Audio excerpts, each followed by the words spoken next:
90이 넘은 나이에 여전히 등산을 다니고 약 하나 없이도 건강하게 하루를 시작하는 어르신이 계십니다. 그분은 바로 서울 은평구에 사는 김순자 어르신입니다. 젊었을 때부터 잔병치레가 많아 병원에 자주 다녔던 김 어르신은 어느 날 만성염증이라는 단어를 처음 들었습니다. 겉으로는 아무 증상 없이 지내다가 어느 날 심장, 관절, 소화, 기억력까지 한꺼번에 문제가 생긴 이유가 바로 이것이었습니다. 사실 많은 분들이 염증이라고 하면 붓거나 아픈 상태만 떠올리지만 몸속에서 조용히 진행되는 염증은 더 무서운 결과를 가져옵니다. 특히 나이가 들수록 염증이 우리 몸의 면역과 회복력을 서서히 무너뜨리는 것을 경험하게 됩니다. 하지만 희망이 있습니다. 약이 아닌 음식만으로도 이 염증을 조절하고 건강을 되찾을 수 있다는 사실 알고 계셨나요? 오늘 이야기에서는 우리 몸의 건강을 지키는 데 핵심적인 장벽을 회복하는 방법을 중심으로 어떤 음식이 염증을 키우고 어떤 음식이 염증을 줄이는지를 구체적으로 알려드릴 예정입니다. 잘못된 식습관이 어떻게 우리 몸을 아프게 하는지, 그리고 그 반대로 어떻게 회복을 이끌 수 있는지를 실제 사례와 함께 전달드립니다. 지금부터 들려드릴 이 이야기는 단순한 식이요법이 아니라 나이 들어도 활력 있게 살아가기 위한 작지만 강력한 습관의 변화입니다. 김순자 어르신의 변화를 만든 가장 중요한 열쇠는 바로 장벽이었습니다. 의외로 많은 분들이 이장장벽이라는 말을 생소하게 느끼지만 사실 우리 몸속 가장 중요한 방어선 중 하나입니다. 장은 단순히 음식물을 소화하는 기관이 아니라 면역의 중심이며 우리 건강의 출발점입니다. 장벽은 우리 몸의 장내부를 감싸는 얇고 정교한 보호막으로 유익균과 영양소는 통과시키고 해로운 세균이나 독소는 막아내는 역할을 합니다. 이 장벽이 건강할 때 우리는 염증에서 자유롭고 에너지가 넘치며 감기도 쉽게 걸리지 않습니다. 하지만 나이가 들고 잘못된 식습관이 쌓이면 이 장벽에 미세한 틈이 생기기 시작합니다. 이른바 장누수 현상이라 불리는 이 상태가 되면 음식물 찌꺼기나 독소가 혈관으로 스며들면서 면역계가 과잉 반응을 일으키고 결국 만성염증으로 이어집니다. 피부가 갑자기 뒤집어지거나 관절이 자주 붓고 이유 없는 피로가 몰려오는 것도 이장 장벽이 무너졌기 때문일 수 있습니다. 더 무서운 것은 이러한 염증이 조용히 그러나 지속적으로 뇌와 심장, 간, 관절까지 영향을 준다는 점입니다. 그래서 건강하게 나이 들고 싶다면 반드시 이 장벽을 지켜야 합니다. 그렇다면 우리 일상 속에서 어떤 음식들이 이 장벽을 무너뜨리고 있는 걸까요? 지금부터 그 구체적인 사례를 하나씩 짚어보겠습니다. 많은 분들이 건강을 위해 채소를 챙겨 드시지만 잘못된 선택은 오히려 장벽을 해치고 염증을 키울 수 있습니다. 김순자 어르신도 한때는 매일같이 건강하다고 알려진 특정 채소들을 섭취했지만 오히려 속이 더부룩하고 관절 통증이 심해졌습니다. 알고 보니 그 채소들 속에 숨겨진 문제점이 원인이었습니다. 가장 먼저 피해야 할 음식은 과도하게 가공된 채소 절임입니다. 특히 인스턴트 김치나 간편 채소 피클에는 방부제, 인공 감미료, 그리고 장내 유익균을 파괴하는 식초 성분이 과하게 들어가 있는 경우가 많습니다. 이는 장내 환경을 악화시키고 장벽의 미세한 염증을 일으킬 수 있습니다. 두 번째는 농약 잔류가 높은 생채소입니다.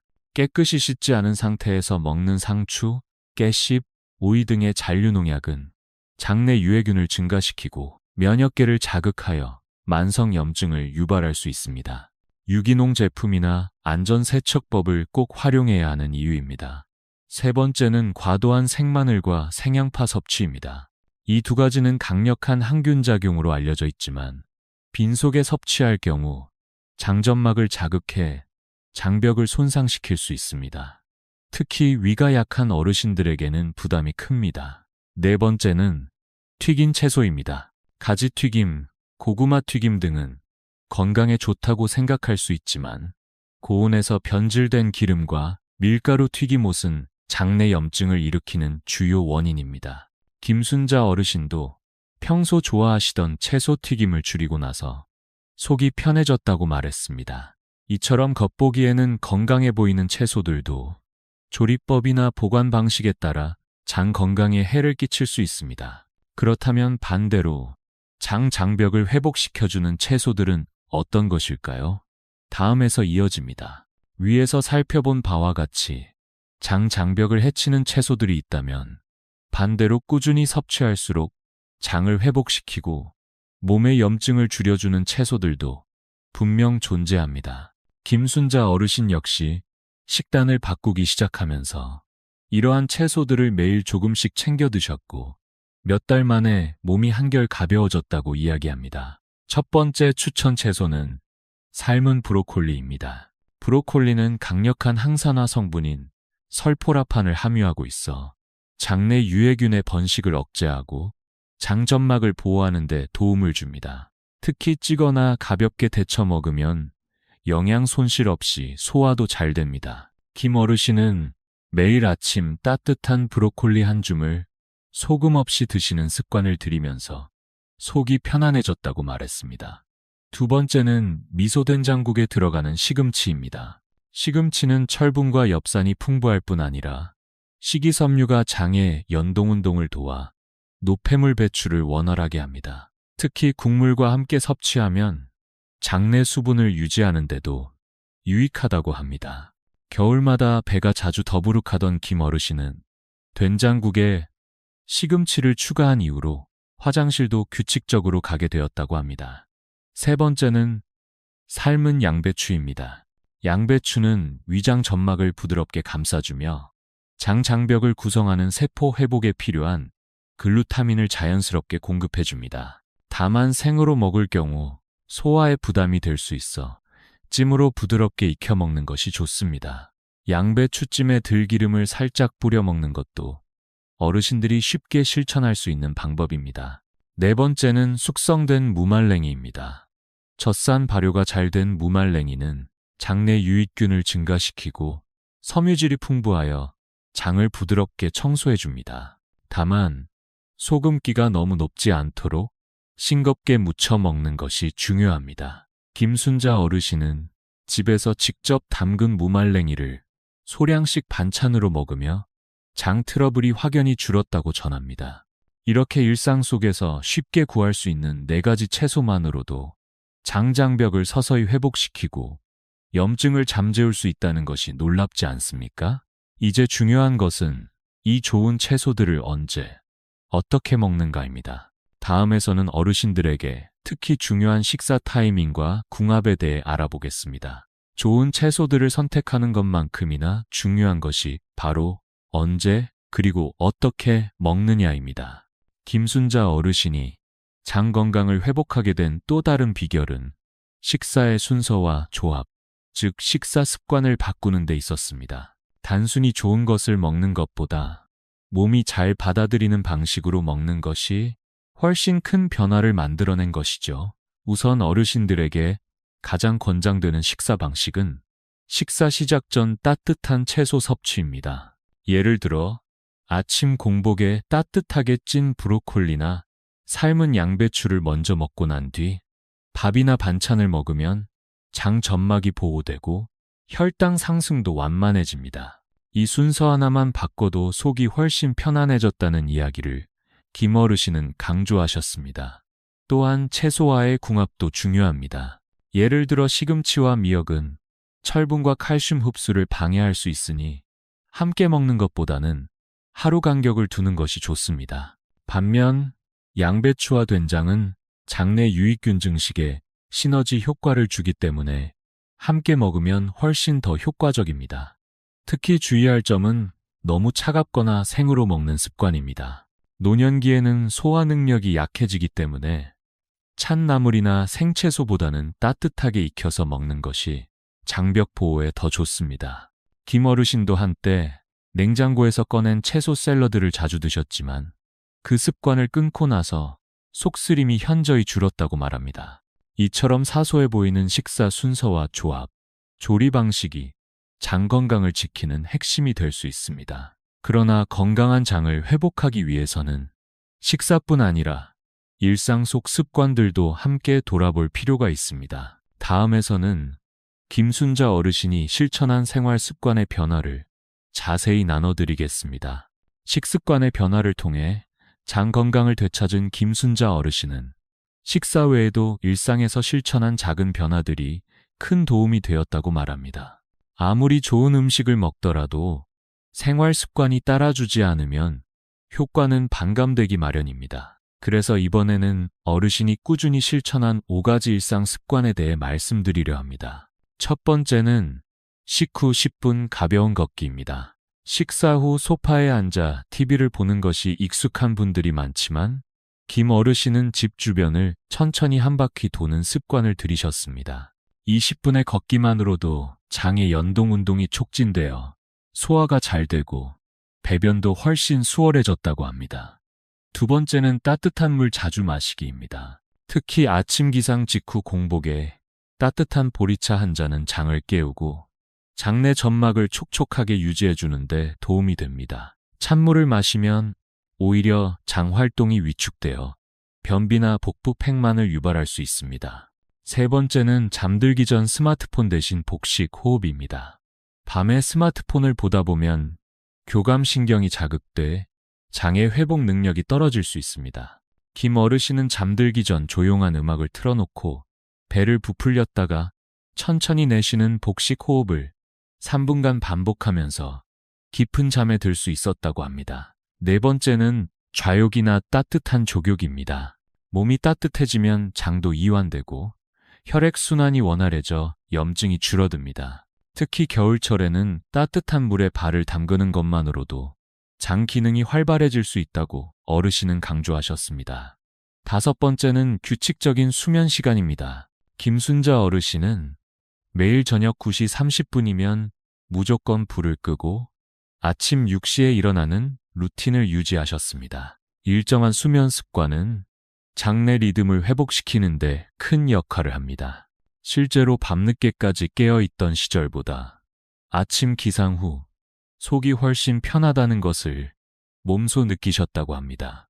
이처럼 생활 속 작은 변화들이 쌓여 장을 회복시키고 전신 건강을 끌어올리는 원동력이 되었습니다. 하지만 진정한 변화는 단지 몸의 개선에 그치지 않고 삶의 태도마저 바꾸는 힘이 있습니다. 다음에서는 김 어르신의 마음가짐과 변화된 삶의 이야기를 함께 나누어 보겠습니다. 앞서 소개한 식사와 생활 습관의 변화로 김순자 어르신은 몸의 회복뿐만 아니라 삶을 대하는 태도마저 달라졌다고 고백하셨습니다. 장이 편해지면서 자연스럽게 기분도 밝아지고 삶에 대한 소중함을 다시 느끼게 되었다는 이야기입니다. 이는 단순한 건강 개선을 넘어 어르신의 하루하루를 바꾸는 전환점이 되었던 것이죠.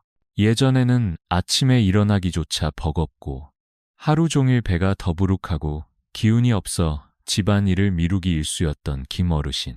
하지만 지금은 매일 아침 창문을 열고 기지개를 켜며 오늘도 상쾌하다는 인사를 스스로에게 건네는 여유를 즐기고 계십니다. 장이 편해지니 자연스럽게 식욕도 회복되고 기운이 돌아오니 산책이나 취미 활동도 즐길 수 있게 되었죠. 또한 사람들과의 관계에서도 변화를 느끼셨다고 합니다. 전에는 속이 불편해 모임에 나가는 것이 두려웠지만 요즘은 동네 경로당에서 친구들과 된장국 레시피를 공유하거나 함께 브로콜리를 데쳐 먹는 시간이 가장 즐겁다고 하셨습니다. 건강이 회복되자 사람들과의 연결도 다시 살아난 것입니다. 특히 인상 깊었던 것은 김순자 어르신이 스스로에게 했던 한마디였습니다. 나도 다시 살아갈 수 있구나. 몸이 아프면 마음도 다치고 세상이 작아진다고 느끼기 쉽지만 작은 습관의 변화가 삶을 다시 넓혀주는 열쇠가 될 수 있다는 것을 몸소 증명해 주셨습니다. 이제 마지막으로 김 어르신의 사례를 통해 우리가 배울 수 있는 실질적인 교훈과 누구나 일상에서 실천할 수 있는 장 회복 루틴을 정리해 드리겠습니다. 김순자 어르신의 이야기는 단순한 개인의 경험이 아니라 우리 모두가 일상 속에서 실천할 수 있는 건강 회복의 길잡이가 되어줍니다. 마지막으로 지금까지 전해드린 내용을 바탕으로 누구나 따라하기 쉬운 장 회복 루틴을 정리해 드리겠습니다. 이 루틴은 하루 24시간 속에서 자연스럽게 스며들 수 있도록 구성되어 있습니다. 아침 기상 후 따뜻한 물 한 잔. 기상하자마자 공복에 따뜻한 보리차나 미지근한 물 한 컵으로 장을 깨워줍니다. 장 점막을 촉촉하게 해주고 하루의 소화력을 준비시키는 첫걸음입니다. 아침 식사 전 따뜻한 채소 먼저 섭취, 밥을 먹기 전 삶은 브로콜리, 데친 양배추처럼 위에 부담 없는 채소를 먼저 먹는 습관은 장벽을 보호하고 혈당 상승을 완만하게 도와줍니다. 식후 10분 천천히 걷기. 식사 후에는 10분 정도 집안이나 마당을 천천히 걸으며 장의 연동 운동을 유도합니다. 하루 3번만 실천해도 변화를 느낄 수 있습니다. 오후 시간. 충분한 수분 섭취와 족욕. 오후 시간에는 따뜻한 물을 자주 마시고 가능하다면 족욕이나 좌욕으로 하체의 혈액순환을 도와 장 기능을 편안하게 해주는 시간을 가집니다. 저녁 식사. 발효식품과 따뜻한 국 포함. 된장국이나 묵은지처럼 발효식품과 따뜻한 국물을 함께 섭취하면 장내 유익균 증식에 도움이 됩니다. 취침 전. 복식호흡과 전자기기 멀리하기. 자는 30분 전에는 스마트폰을 멀리하고 복식호흡으로 긴장을 풀어 숙면을 유도합니다. 숙면은 장 건강 회복의 핵심입니다. 이 루틴은 특별한 장비도 고가의 식재료도 필요하지 않습니다. 다만 꾸준함과 자신에 대한 애정이 필요합니다. 김순자 어르신이 그러했듯이 누구든지 작은 변화로 장을 회복하고 삶을 다시 향기롭게 바꿀 수 있습니다. 마지막으로 당신도 지금부터 작은 실천을 시작해 보세요. 오늘 저녁 브로콜리를 한 송이 데쳐 먹는 것부터도 충분합니다. 건강은 거창한 목표가 아닌 오늘 내가 나를 돌보는 방식에서 시작됩니다.